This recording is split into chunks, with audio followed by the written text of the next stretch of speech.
What's up guys? So maganda na naman yung panahon, maaraw na naman, kaya naman ibig sabihin meron akong pre-flight. Hindi nga ako nakapagpalabas ng 2 weeks kila Sunny kasi na-busy ako sa eleksyon. Pero kahit gano'n na nangyari, pero meron akong dalawang good news. Kasi yung una is nagkaroon na ng pares si Sunny. Kasi nung bata si Sunny, hindi ko naman talaga akalain na magkakaroon siya ng pares, basta nasa isip ko hindi siya magkakaroon ng pares. At yung ikalawang good news ko nga eto, makikita nyo kung bakit ako natutuwa sa ikalawang good news ko. Napisa na nga yung itlog na nakita ko nung nakaraan kasi di ko naman talaga akalain na naging itlog na talaga kasi ilang araw na hindi lumabas yung magpares sa aking paitlugan. Kaya naman ipapakita ko sa inyo kung gaano ka-cute ng aking nakita. Pero meron pang isang itlog na hindi napisa kaya naman waiting pa rin ako. Kasi hindi naman talaga siya infertile dahil fertile siya nung nailawang ko. Hindi naman kasi sila same day na nang ipinangitlog or initlog, kundi meron din tayong dalawang agwat na araw bago iitlog yung ikalawang itlog niya. Ha?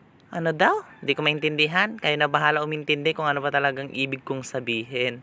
Siyempre, kung meron tayong good news, meron din tayong bad news. Etong bad news na ito ay nakakalungkot kasi yung isang itlog ng aking alaga nabugok. Kundi, ewan ko ba kung ano nangyari kasi hindi ko naman hinahawakan yung itlog at hindi ko naman nilalagay ng paliguan yung aking mga alaga kapag merong itlog na ganyan. Kasi baka mamaya pag naligo yung maglilimlim, sigurado talagang mabubugok dahil mababasa yung mga itlog. Syempre hindi ko napapatagalin kung ano nangyari doon sa itlog na yan. Siguro dahil sa kada pasok ng tatay ng mga alaga kong ibon, siguro naaalog yung paitlogan. Kaya naman, syempre ililibing ko na nga yung itlog para naman hindi pa mamaho dito sa daanan na lagi kong dinadaanan kung saan ako nagpapapalipad kay Sunny. Syempre pagkatapos ko ilibing yung itlog na nabugok, syempre papalabasin ko na si Sunny. Kung dati si Sunny hinahayaan ko lang lumabas, ngayon kailangan ko na talaga tawagin yung pangalan niya para lumabas kasi meron na siyang kasamang dalawang wild sa loob ng kanyang cage. Ang naging pair nga pala ni Sunny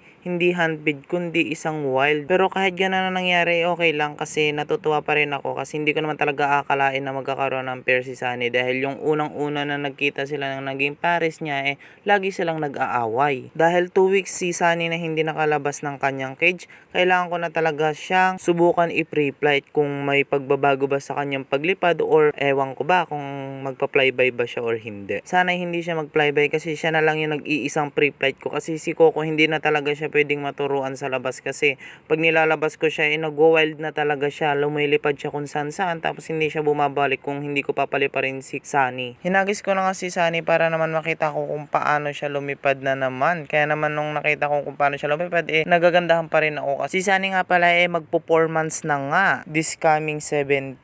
Kaya naman talaga napakaswerte ko talaga kay Sunny kasi hindi niya pa rin ako iniiwan. Sa tagal nga ng aming pagsasama ni Sunny, mas lalong tatagal pa ang aming pagsasama ni Sunny. Ika nga ng iba sa akin, basta tama ang iyong pag-aalaga, hindi ka iiwan ng inyong inalagaan. Kaya naman yun ang tumatatak sa akin palagi. Ang laki na nga ng pagbabago ng kulay ni Sunny dahil nung bata siya, orange lang talaga yung kanyang ulo at yellow ang kanyang katawan. Pero ngayon parang nagiging yellow-green na talaga siya at yung kulay orange niya nagkakaroon na ng halong kulay puti. Pero ang kanyang pakikitungo sa akin ganun pa rin talaga. Mahilig pa rin talaga siyang mangulit sa akin at makipaglaro. Pero ngayong araw na aking pinakawalan si Sunny, ibang-iba talaga kasi kung dati hindi siya nangangagat ng totoo, ngayon kinakagat niya na talaga ako ng totoo. Sa sobrang sakit minsan talaga nagigigil na talaga ako sa kanya. Bawat hagis ko nga pala kay Sunny, hindi talaga siya lumalayo sa akin kundi bumabalik din siya kaagad kasi parang ayaw niya talaga akong mawala sa kanyang tabi. Sa sobrang kulit niya talaga ni Sunny, pati sugat ko talaga tinatanggalan niya ng kulay itim. Kumbaga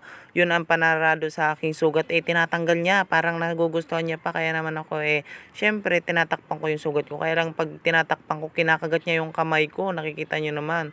Kasi pag kinakagat niya yung kamay ko, gusto niya tanggalin ko din yung takip ko sa aking sugat. Pero hindi naman talaga pwede kasi sobrang sakit na nga Kaya naman pagbaba ko kay Sunny, nag-isip-isip ako kung ano ang aking ilalaruin. Nakasama siya para naman hindi niya napaglaruan yung aking sugat. Dahil favorite ni Sunny yung hide and seek, kaya naman hide and seek na lang yung aming paglalaruan ni Sunny. Syempre bago kami maglaro ni Sunny, amoy-amoy muna sa aking alaga kung anong amoy na para naman mapaliguan ko kapag pagka hindi na kaya-aya ang kanyang amoy.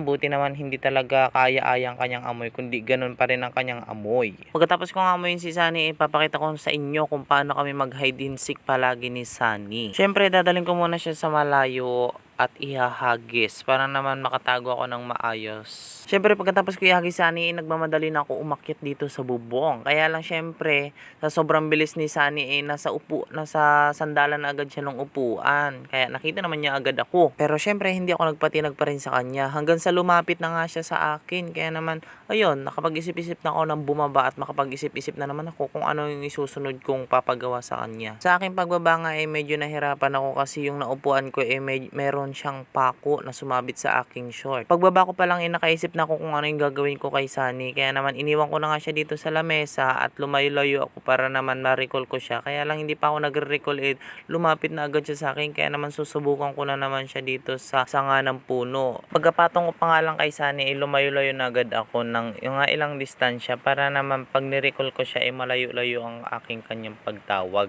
Pero sa 2 weeks na aking hindi pagpapalabas kay Sunny walang nagbago sa kanyang paglipad at walang naging aberya. Kaya naman nakakatawa talaga kahit naman hindi siya napalipad ng ilang linggo ganun pa rin, maamo pa rin siya sa akin. Kaya naman hanggang doon na nga lang yung aking vlog. Kaya paalam, peace out.